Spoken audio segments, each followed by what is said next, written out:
Rumah mewah milik Dedi Mandarsah melok jadi sorotan karena diduga tidak dimasuk ke juru laporan harta kekayaan LHKPN. Rumah tersebut, ini lagi direnovasi serta tidak dihuni oleh pemiliknya.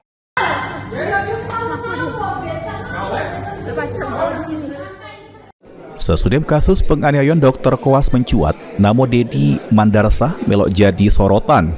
Dedi merupakan Abah Lady Aurelia Pramesti, adik tingkat korban penganiayaan dokter koas. Ini Dedi menjabat sebagai Kepala Balai Pelaksanaan Jalan Nasional atau BPJN Kalimantan Barat. Mencuatnya nama Dedi karena salah sikok rumah mewah miliknya di Jalan Supeno, Bukit Kecik, Palembang, diduga tidak masuk juru laporan harta kekayaan LHKPN.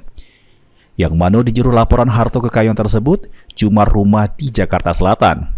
Berdasarkan laporan harta kekayaan Dedi Mandarsah yang ada di website LHKPN KPK, Dedi punya harta kekayaan mencapai 9,4 miliar rupiah.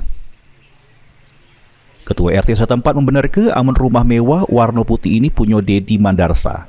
Namun sudah lama tidak ditempati oleh Dedi sekeluarga. Tapi terakhir, pas pilkada serentak, Dedi sama bininya Sri Meilina serta anaknya Lady terselit mencoblos di TPS di kawasan tersebut.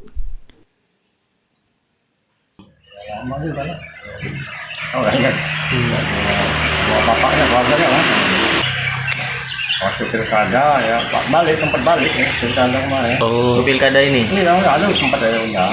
Undangannya saya sebar, dia datang ke TPS Mampang. Siapanya? Ibu apa Pak Dedi? Ibu bapak sama anaknya. Oh, nah, iya ya. Atau keterangan dari KPPS itu lah ya. Oke. Nah, apa lagi? Ini KPK masih menyelidiki serta menelusuri harta kekayaan Dedi Mandarsah. Sesudah anak sama bininya diduga jadi pemicu terjadinya kasus penganiayaan dokter koas di Palembang. Mulyadi, PAL TV.